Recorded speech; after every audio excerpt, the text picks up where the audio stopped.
On today's show, I am joined by Sam Vecenie of The Athletic, one of the most trusted voices in the NBA draft space, as well as across the basketball world. Sam and I get into, of course, the number one overall pick and the Hawks and their decision there, plus much more, and all of that is coming up.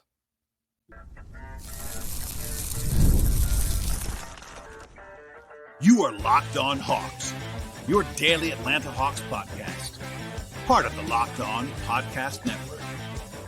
Your team every day. Hello, friends. Welcome to episode 1740 of the Locked On Hawks podcast. I am your host, Brad Rowland, coming to you on a Sunday evening into Monday. We are just over a week until the NBA draft. Today's podcast is brought by the folks at PrizePicks, the easiest and most exciting way to play daily fantasy sports. The place to go is prizepicks.com/LockedOnNBA. And when you get there, use promo code LockedOnNBA for a first-time deposit match up to $100. I also want to encourage you at the top of the podcast to make us your first listen each and every day. Check us out and subscribe to the podcast anywhere you might find your podcast. That includes Apple and Spotify, as well as YouTube on the video side. And I'm joined in a moment by Sam Vecenie of The Athletic. Sam is a friend of mine, but more importantly for this, an expert on the NBA draft, as well as all things basketball from college, of course, to the NBA. This is actually going to be a fun conversation, a little bit longer than our usual one-parters, but when you get Sam Vecenie, you got to do it. So that's what happened on this Sunday evening into Monday. Hopefully you will enjoy this conversation. And without any further delay, here we go with myself and Sam. I am joined by a good friend of mine, and really more importantly for this space, maybe the number one draft analyst in the world. Hello, Sam. How are you? No, I think that good friend is more important in this space than whatever I pretend to be good at for my job. So no, this is great. I'm always gonna come through, and we've done this for years when the Hawks haven't had like a relevant draft selection. So of course we're gonna do this at some point when they have number one. Yeah, I tried to time it at a reasonable time for you. I mean, you're going to be buried at all times, but I'm not asking you the day before the draft. It's 10 days. We're 10 days once we're recording this podcast. So it's kind of a good sweet spot. And look, there's a lot of ways we can go here. One thing I want to ask you at the top of this about the Hawks, who have exactly one pick. They could certainly acquire more, but how would you approach this? I think of you as someone who follows the league as well as the draft, which not everybody does. Yeah. A lot of draft folks don't really do that. So it's much more nuanced than just like who's the best player. I mean, that's part of it, of course, but where's your head at with this pick and this entire evaluation, this process, and what the Hawks are doing right now? Well, yeah, to me, it's that the Hawks have to pick a direction on some level before they make the selection. They need to decide what they want to do with their backcourt. Are they going to move DeJounte Murray? I think that's more likely than them moving Trae Young, to be honest with you. But, are they going to move him? Are they going to keep this backcourt together? Do they have to get out of the tax? Like, is that a, thing from ownership that almost certainly has to happen, right? Like, are they going to move Clint Capella to do that? Are you going to try and get value for Bogdan Bogdanovic because he's somebody that like would actually have real value league wide after the season he had? So like, what is DeAndre Hunter to this team? Like, I know that they want to build around Jalen Johnson, obviously, and rightfully so, but like, do they like the DeAndre Hunter, Jalen Johnson mix in some way in order to like take pressure off of Jalen defensively and allow him to like blossom and flourish on the offensive end and focus on that? I think that there's just so much uncertainty right now with the Hawks in general. And that's why this whole thing is very difficult to project, 10 days out from the draft when we're recording this 9.5 or whatever we are, because there are so many moving parts, and the Hawks front office in general also just always seems to have a lot of moving parts. So like, it feels difficult to know what exactly they're going to do. In my impression from talking to people around the league is like, there's not a whole lot of certainty there yet. They might like have a plan. Like I would think they have a plan of attack here, but I haven't heard like anything that indicates to me that they've made a choice yet. Yeah, and that's where I am. And obviously you are more nuanced and sourced than I am across the league. But I think that's everybody I ask on record. No one seems to know what's happening, and maybe that's a good smokescreen from the Hawks. Maybe they already know exactly what they want to do. And every time I say that, of course, I quoted you the other day on your show about kind of being uncertain, and every time I say that, it's like, well, Hawks fans are just in disbelief. Like, well, it's 10 days left. I'm like, well, no, like that's it's not a bad thing to not be certain. Like, it's okay. Like, I don't mean that as a negative.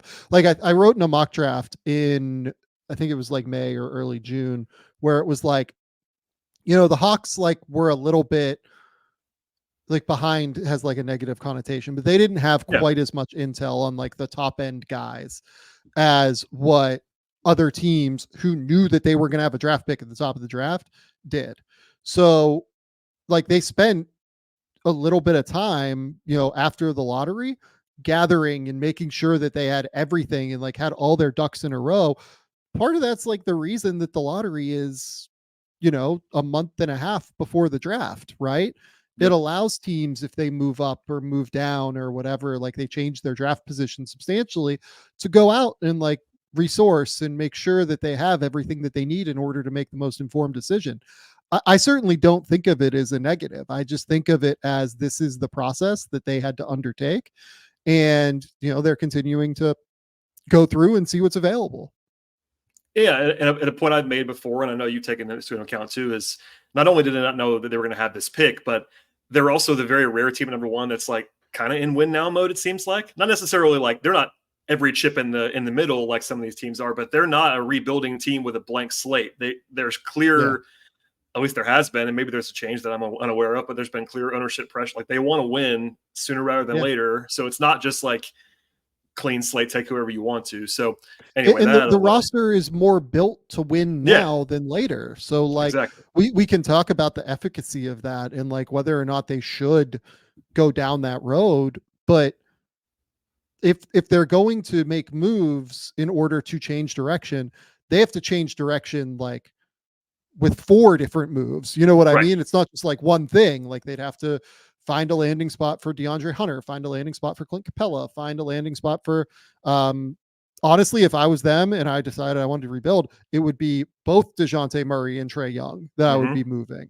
So I don't see a like substantial change in direction in that respect. Like, I don't think they're going, changing everything and, looking in a wholly new environment, like in terms of what their situation is going to look like. I think that it's going to be, maybe they try and get out of the tax. Maybe they try and, flip this roster in, some way that fits a little bit better than it does currently, and then kind of go from there. Today's show is brought to you by LinkedIn Jobs. And when you're hiring for a small business, you want to find quality professionals that are right for the roles that you have available. And that's why you check out the folks at LinkedIn Jobs. They have the tools to find professionals that you're looking for your team. They help you do it faster, and they help you to do it for free. I've been on the hunt before my day job for a few different times when it comes to hiring someone. And folks at LinkedIn Jobs have been huge in making the process easier and much more efficient for you. They know that small businesses are often wearing a ton of different hats and might not have the time or the resources needed to hire properly and easily. But with LinkedIn, it's not just another job board. They have a network of more than 1 billion professionals. That makes it the easiest and best possible place to find someone to hire. It gives you access to professionals that you can't find anywhere else. They do it all while making the process easy and intuitive for you. Hiring is so much easier when you have all of that, as far as that is making it easy, and also that many qualified candidates for you. It's so easy, in fact, that 86% of small businesses that are looking for qualified candidates can do so in under 24 hours. LinkedIn also helps you find the more ways to make the process be easier. And 2.5 million small businesses have used LinkedIn Jobs for hiring, and they still are at this point in time. Post your job for free by going to linkedin.com/lockedonnba. One more time, that is linkedin.com/lockedonnba. Terms and conditions apply.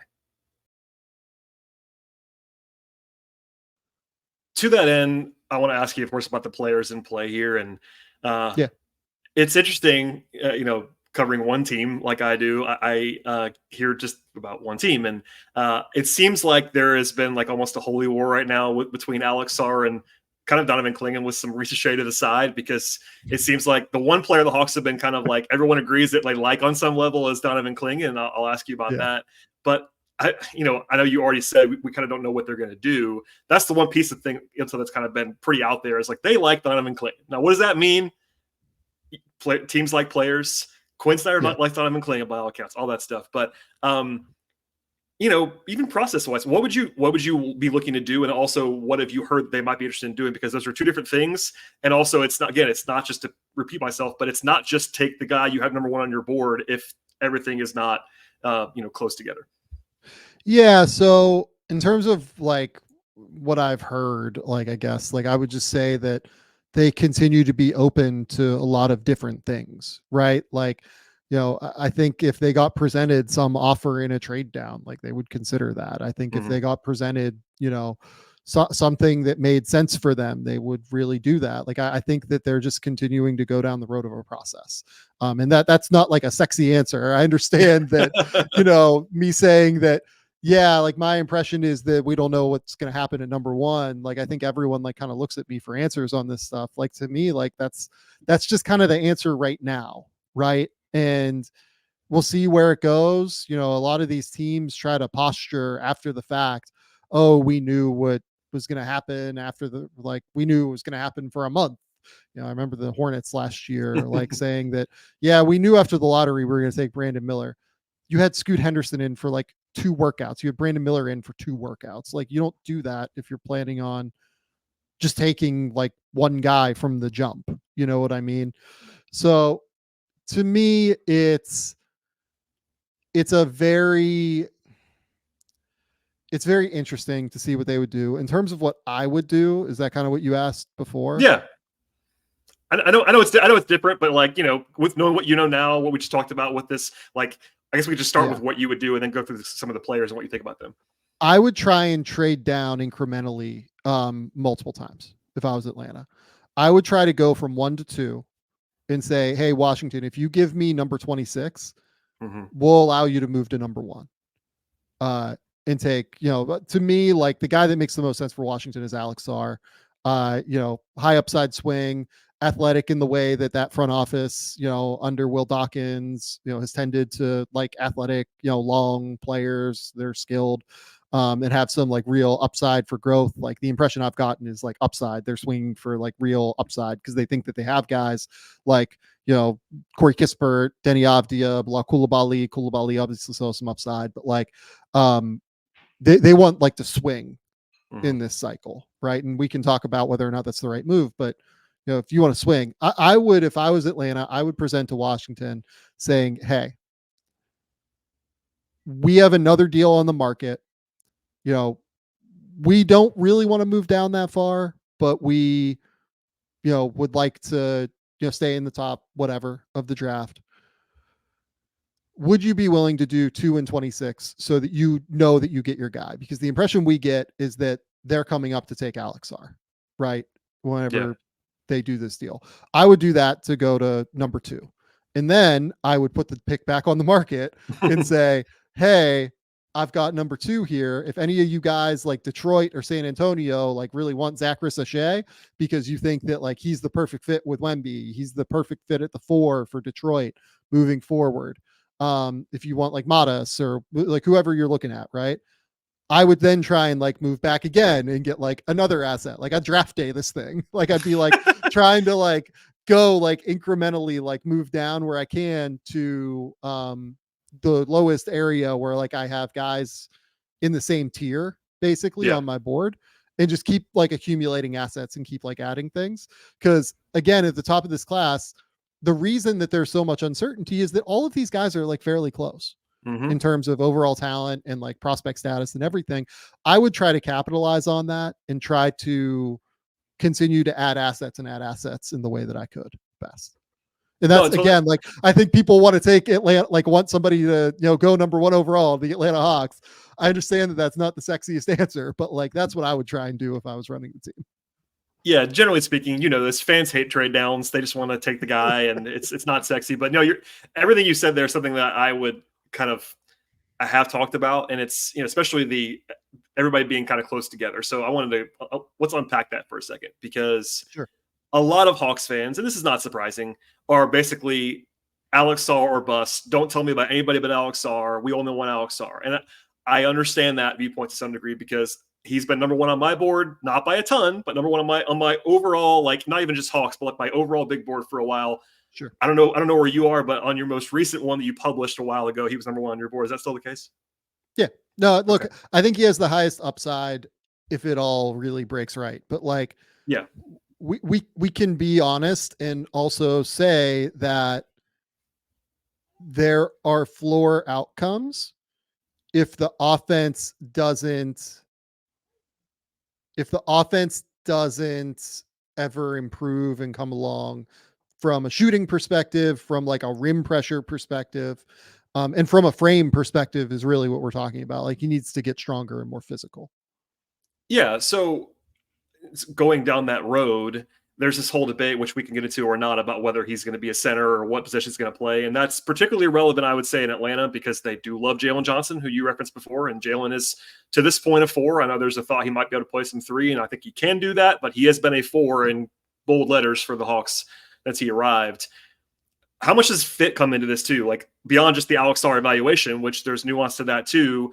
Do you care? Does it change your evaluation of Alex Sarr in Atlanta because Jalen Johnson is there? Because he's kind of the tier of prospect for the Hawks that you have to start to care is kind of the way I think about it. Yeah, it does. It definitely comes into play because I don't have a tier 1 or tier 2 grade in this class. Like all of my top 5 guys are in the same tier in this class. And that includes Donovan Clingan, Risacher, Sarr, certainly. Reed Shepard is in this group for me, although like taking another guard doesn't seem particularly ideal for them. And then finally, like I have Steph Castle in this group as well. I understand if people don't, but yeah. So the way that I look at this is when you get into like a tier 3 type of player, I think that it does matter a little bit more because those are the players where, yes, they probably have like all-star upside if things break right, but they probably need the right developmental environment to be able to reach that kind of ceiling. And I think that like all 3 of the main guys that we're talking about, maybe to a lesser extent, Risacher, because I think that like his athletic tools are just not particularly strong and like his physicality is not particularly strong. But like I can see a world where Donovan Clingan like sneaks an all-star game in the same way that like Jared Allen did. You know what I mean? I can see a world where Alex Sarr is an all-star like a couple of times, right? I don't know that any of these guys are like many time all-stars if I was like realistically projecting them. I guess there's a world where you could hit that level, but if I'm finding middle grounds, right, of what like the most likely outcome is, I don't know that I would say multi-time all-star for any of these guys realistically. I think that where fit comes into play with Johnson and Sarr particularly is I think that they can work together long term if Sarr and Johnson both continue to improve as shooters. Mm-hmm. I also don't mind the idea of Alex Sarr entering a mix that also includes Onyeka Okongwu, who will be able to take on like more physical matchups early in his career while Alex like helps off the wing. And then you have Jalen, flying across the court with his athleticism, right? I think that that would be the kind of ground coverage that you would need around Trae Young in order to like facilitate a potentially positive defense. But I would also understand like the shooting concerns that you would realistically have early in their careers if Jalen Johnson doesn't take a big leap, if, Onyeka Okongwu obviously like doesn't take some leap as a shooter, right? And then, Alex Sarr takes a few years to like really iron out the consistency of like his offhand involvement in the jumper and like becoming like more consistent with his mechanics and release point and everything like that. So look, I don't think the Hawks are like anywhere near contending. So if I was them, I would just take the guy that I think had like the best long-term upside that also like has a chance to fit with your players. Yeah.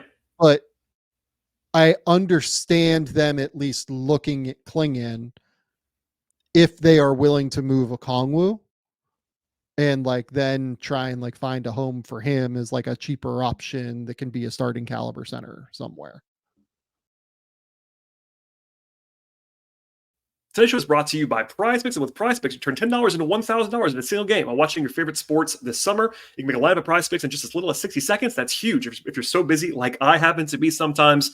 And all you have to do is pick more or pick less on 2-6 player stat projections, and you are locked in at PrizePicks, America's #1 fantasy sports app. They have over 5 million active members. Get on the daily action with your friends and become a part of the PrizePicks community right now today. You can get boosted payouts and select basketball stars you won't find anywhere else. And when the NBA playoffs are over, the hoops action does not stop at PrizePicks. They have women's basketball stuff when it comes to stars like Caitlin Clark and Angel Reese, etc., and with 100 times the money on your cash while watching them ball out this summer. PrizePicks is also the best way to get on the action in sports in more than 30 states across the country, including California, in Texas, and of course in Georgia. And they have quick withdrawals as well. You download the PrizePicks app right now today, and when you get there, use the promo code LOCKEDONNBA for a first-time deposit match up to $100. Again, download the app and use code LOCKEDONNBA when you get there for a first-time deposit match up to $100. Pick more, pick less. It's that easy with PrizePicks. So let's go to Clingan for a second, because again, I said it before, but that's probably the loudest intel is like the Hawks do like him. I don't know if they're going to take him at 1 overall. It seems like that's usually correlated in what I've heard from we like Clingan if we can move down, not necessarily take him at 1, but maybe they would at the end of the day. I don't know that, and maybe you do. But I don't know that. Yeah, for what it's worth. I don't have a full answer on that. And it seems like Clingan was not really seen as in the mix for #1 overall most of the way. And now he's kind of maybe getting pushed there, whether it's fit, whether it's that people are really more impressed by looking at the tape. And I like what I've seen on tape too. I really like Donovan Clingan. I also have, I think what many have is kind of like a hesitation at #1 overall. It just seems like that's not quite the level he is, but that's kind of the same for all of these guys, just to say that out loud. You kind of talked about that too, but there's just for people that don't understand what Sam said earlier about not having a tier 1 or 2 prospect. Sam has been going back for years, and tier 1 is tier 1 guys, and then like Victor, Luca. I had Ayton in that mix. I had Cade there. Like a bunch of those style players. But right? to have nobody in tier 1 or tier 2 is kind of all you need to know about the top of this class. It's kind of like So for reference, over the last 4 years that I've been doing draft guides, I had, I think, 16 players in tier 1 or tier 2. I'm not stingy with those grades.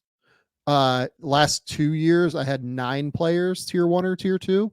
So an average of 4.5 per draft class. And then this year I have 0, point blank. Which I think is not necessarily full on. Everybody thinks that, but a lot of people are in the same boat you are of not seeing the top guys in this class. On Clingan, there's kind of 2 debates happening, right? There's one is everyone agrees he's going to be a good defender, basically on some level, but it's how good are you? That's how good is he, and also how scheme versatile. There's the Rudy stuff that's out there. If he's not Rudy, what do you make of his defense? Because that's kind of where you have to start with Clingan. And the offense is important too at #1 overall in particular. But if he's not a generational defender or a sub-generational defender on defense, it's a kind of a harder sell. So where does that stack up for you as far as his projection? Yeah, I think Donovan is a genuinely great defender. Unbelievable in drop coverage, unbelievable backpedal in drop coverage while using his length to stay enormous, has that 9'7" standing reach. Unbelievable in terms of the mind to play cat and mouse in ball screens. Really, really sharp awareness of his surroundings and knows when to time I need to recover, knows when to time, okay, I need to be available to help my guard who isn't getting over the screen, right? Just really, really sharp instinctually. The thing I will note with Donovan is has a bigger frame, right? Yeah. And part of the reason that you didn't see his name brought up in #1 conversations early is that he dealt with a injury in the preseason to his foot. It is not most people will hear foot injury for a 7'2" guy and be concerned. Yep. From what I understand, it is not a long-term worry. It's not a significant middle part of the foot weight bearing concern for him. You know what I mean? Notable.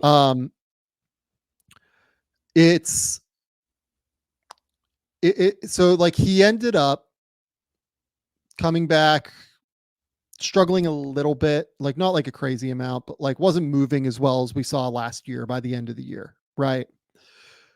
I think he was up around like 290, 295 pounds. Cause like when you have a foot injury, it's harder to do conditioning exercises, right?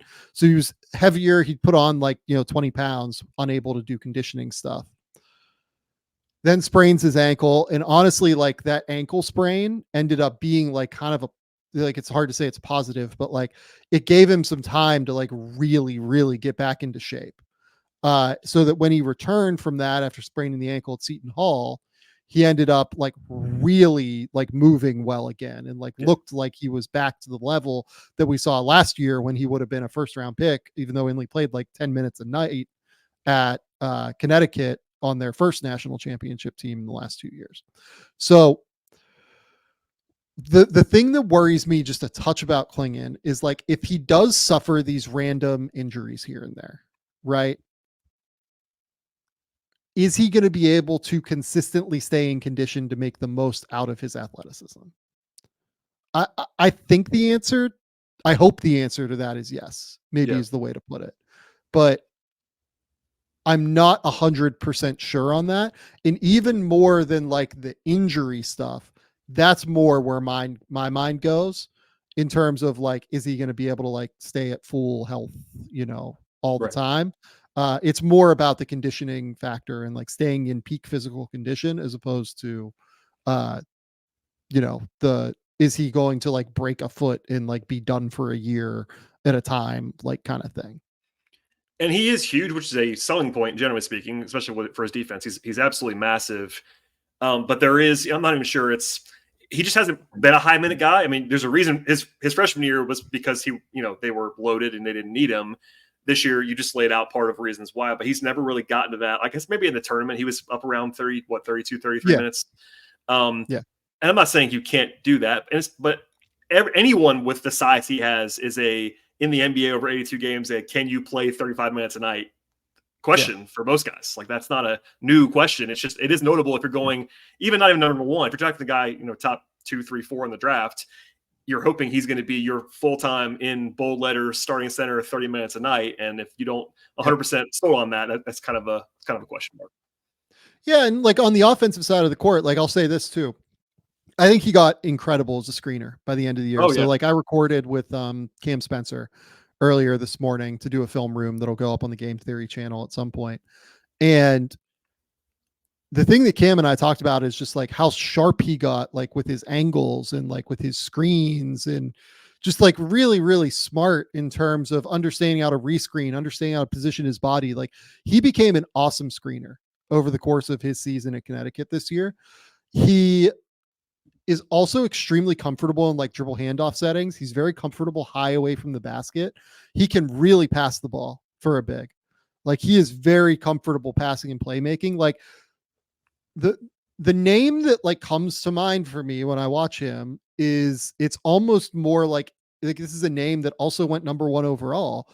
Like it is somewhat like Andrew Bogut to me in terms of what his impact is. And like, to me, if you ended up with Andrew Bogut, like as an Atlanta Hawks fan from this draft, like I would probably be pretty happy with that in terms of like his play on the court. Like I know that Bogut obviously like broke his elbow and that like completely like derailed the upside that he had at one point. But like Andrew was like on his way to like a all NBA career like multiple times. Like that's kind of the name that like kind of stands out when I watch him in terms of like the feel for the game, the passing, the rim protection, the size, like kind of all of that put together. I dig that. And I'm sure, people that weren't around for like peak Bogut may not understand how good he was at one point. So I'll echo, like he was very, very, very good at one point and was a worthy number one pick. That was not a huge surprise, nor was it a weird pick. Like he was a deserving number one overall pick when that happened.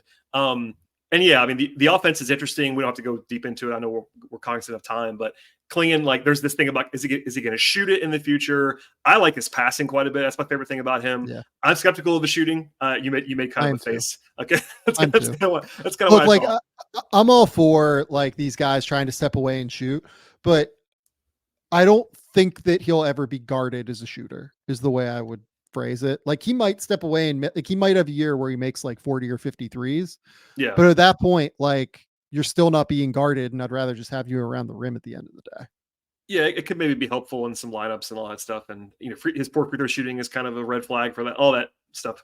We'll leave it there. I do want to at least mention the name of Risacher. I know you mentioned it earlier, but he's the other seeming, actually, I'll just ask you this. Would it shock you if they drafted at 1, if they stayed at 1 and took someone not named Sarr, Risacher, or Clingan? Yes. I think I would also be shocked, but you have better sources than I do. So that's I'm not saying it's impossible. Like that's what I've said too. if Modest like went in and like blew the doors off the place in a workout, Modest is like intel, like all super positive, like great work ethic, great like basketball character. Like wouldn't blow my mind if like something crazy like that happened. But I would be surprised if it was anyone other than those three. If they stay at 1, again, I gave that caveat on purpose. Anyway, so Risacher, it's interesting. Like, I'll say mainstream. A lot of people have him number 1, and like has been sitting there for a while. I know I don't have him there. You don't have him there, but he seems to be a pretty highly regarded prospect. And it's more of the. It seems to me, you can correct me. It seems to be more of the like 6'9" wing who can shoot it. That's kind of the archetype that everybody wants. How much of that is just the appeal for Zaccharie Risacher versus like the actual player that he is, and like where are you maybe pros and cons on him? Yeah, I would throw in the defense as well. I think he's a really good off-ball defender. I think he's a really, really good like weak side. Can guard like 1-on-2s on the weak side really, really well because of his length, and like he's pretty balanced in terms of his athleticism.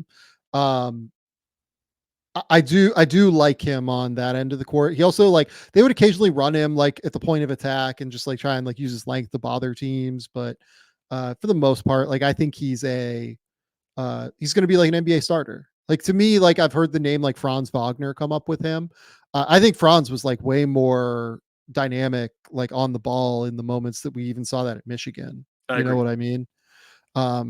People have brought up like Brandon Miller, and like Brandon Miller is just like so much more flexible in the way that he operates ball screens, right? Like Risacher like struggles, I think, sometimes to like control the ball in those, circumstances, like really needs to improve the tightness of his handle. I think he's like just kind of an off-ball wing, and like he'll be a guy that has a good career. Like he'll play in the NBA for a long time, I think, as long as the shooting holds up. But I do think that like, he was streakier this year as a shooter than what people think. Like Agreed. He was, he started like 48% from 3 up until January 22nd, and then had a stretch for 3 months where he was at like 22, and then like finished really well, right? So he's like, the floor I think is a little bit lower with Risacher than what I think other people will say and admit. Despite the fact that like I think the odds are he will be a good player, but I do at least want to acknowledge that like it's not like a 100% virtual lock that this guy is like a starter in the NBA, and that's why he's going to go in the top 3. There are holes here that could cause some issues, but I think that he will likely be a good, solid starter in the NBA.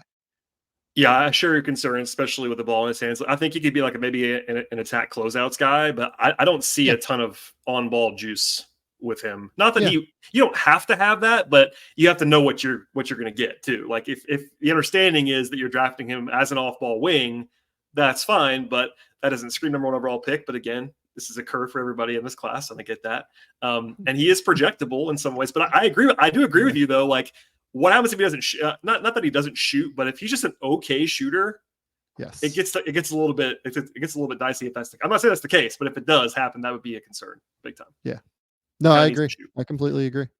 I'm going to get you out of here, I promise, in a second. You got like 7 or 8 minutes, I would say. Perfect.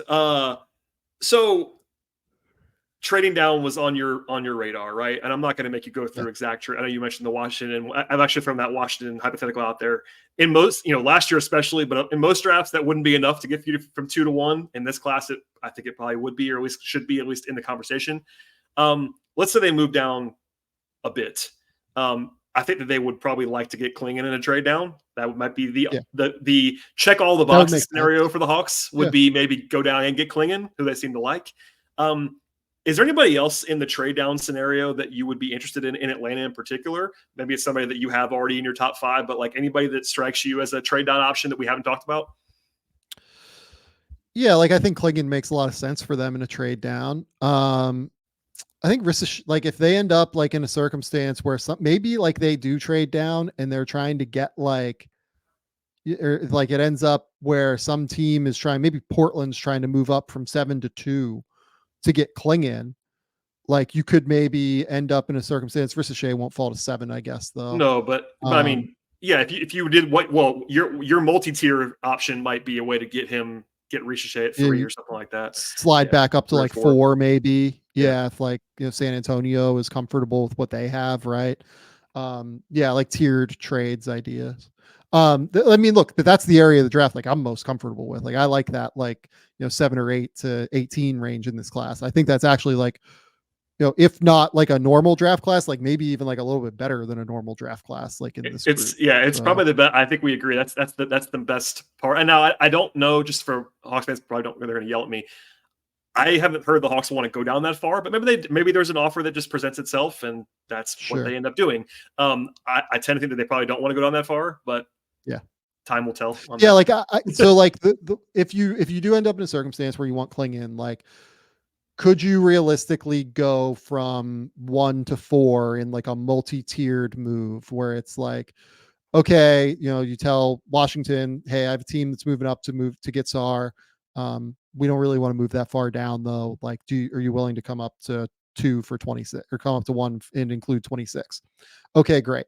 You can go from like 2 to 4 then maybe and end up, say San Antonio just like really wants Risacher, right? And you could do the same thing and say like, hey, like I've got a team that's coming up here to get Risacher. We don't really want to move down that far though. Like, what would you give us to go from 4 to 2 right now? And maybe they get back, obviously those two teams have like a lot of synergy potential trade wise because of all of the picks that Atlanta owes them, or Atlanta owes San Antonio. Yeah. So like maybe you could get something in return that way, right? I think you probably could go down to 4 and still get Clingan, because if that was the circumstance, because I think Houston, like the only concern would be if Houston then traded out. Trades with Memphis or Portland or one of those teams that which would be plausible, I think. Well, and that's one of those things like there's this you will not be surprised. There are lots of Hawks Spurs hypotheticals that I get asked about every single day because of the guards and the owed picks and the fact that they have 4 and 8 and they all this stuff. Are you on the same page with me? I think a 4 and 8 for 1 offer is not coming from San Antonio personally. Does that seem like too much to you? I think that's way too much. I think that's like way too much. Like if you told me that like the Spurs would be willing to go from 4 to 1 and give up like one of the future picks, that's kind of what I think too. Yeah. Like a San Antonio pick where they think they're going to be really good because they have Victor, I would buy that potentially, but I don't think they're giving up 8 to move to 1. I agree with you there. And but one of those even like is one of those conditional trades, right? Where it's hard to do that because you have, number one, you have to agree on the player at 1. So like, let's just say in this hypothetical, the Hawks want Clingan. They want to get him at 4. The Spurs want to go up and get their guy. You have to agree on who the backup plan is. So like if the Hawks go to 4, but it's contingent on Clingan may not be there. There's no guarantee that Clingan's going to be there. That means you have to agree with San Antonio on who they want at number 1 and be okay if that's the guy you pick. And it's happened before, but it's hard to. There's a lot of moving parts with that kind of and you still run the risk that Houston could like move to trade out in some way at that point at number 3. And like I think Houston, obviously is like very involved in a lot of rumors right now for reasons that make sense. They have a number of younger players on their team, and while I think like adding Reed Shepherd, who, would be awesome there, I think makes a ton of sense there. Makes sense. Like they could also like do Clingan if they wanted to as well. I think in theory, like they just went out and got Steven Adams, right? But like, I got the impression that Steven Adams' move was just to stay above the cap. As much as like they liked Steven Adams, to be sure. Like I don't mean it's a free look at him for basically is what it comes down to. It's like it's a free look at a year while you solve an objective. that was staying over the cap. Like you could, if you really think Donovan Clingan is like the next era's Steven Adams in some way or something, right? You could lock in Donovan Clingan for 4 cheap years. You know what I mean? So I think that you do, if you drop below number 2, you do run the risk that you lose Clingan, I think, for sure. Yeah, it's hard. If he is the only guy you want, you are running the risk of losing him going down too far. Sam, I'm gonna get you out of here. Thank you for doing this. Yeah, of course. So if they're on the clock at number 1 and they have to make a pick, if someone says, "Hey, Tony Russell, you must make this pick," Alex, would you take Alex Sarr? Tony Wrestler too. Well, yeah, that was on purpose that I said that. You caught that, did you? Oh, who do I think it is? I don't know the answer to that. I don't either. I mean, it's really it's also like and my takes are, I feel bad because my takes are not as strong as some people's are, because it comes down to what you said multiple times on this comment. These guys are all in the same tier for you on some level. Like, it's hard for me to get too worked up in any direction, which is bad podcasting, but it's like, it's just what it is. I know what I would do. I would just take Alex, I think, if I had to make the pick. I'm trying to hold out to like my firm decision until the day before the draft so I can announce it on the show, but I tend to agree that's what I would probably do if I was at number 1 and I couldn't get out.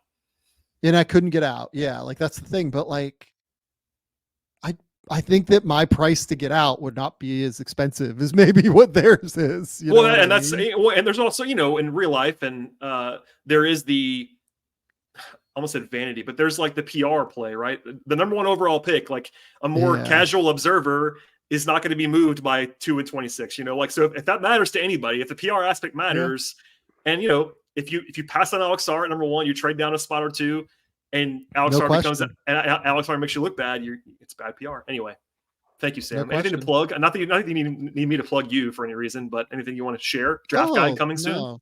The draft guide is coming soon. That's a big one. That'll be up, I think, this week at some point. I'm literally doing final, like minor edits on it today on Sunday when we're recording this. So, that'll be this week, as far as I know. Like that comes this week. Go to the Game 3 podcast. Go support that thing. Up over 10,000 subscribers on YouTube, which is fun. Bunch of you listen on the podcast feed too. So go check that out. It's a really fun time. Bryce Simon and I have a enjoyable time. We just did our favorite prospects of the cycle. So yeah. I listened to that while I was waiting for you to get done with it. And by the way, I laughed because you told me that you weren't going to go long tonight. I think you guys went like 2 hours plus, because that's just like Bryce and I are at the point where not long is an hour 25. If we get done at an hour 29, we're happy. Anything beyond an hour 45 is a normal show at this point. Bryce came on with me and we went an hour and 10 and we could have gone 3 hours. So we were nowhere near done. And I was like, Bryce, I got to let you go. You gave me way too much time. Anyway, thank you, Sam. I appreciate it, my friend. Try to get some sleep at some point in the next month or something. You probably won't, but that's okay. Yeah, I've been okay so far. Once the draft guide gets off the plate, like it's all great at that point. Well, good. I'm sure I will see you soon, but thank you for doing this. Check out Sam's work, Game Theory, The Athletic, etc. Subscribe to this podcast if you're a new listener. I'd appreciate that. And we'll see you all next time.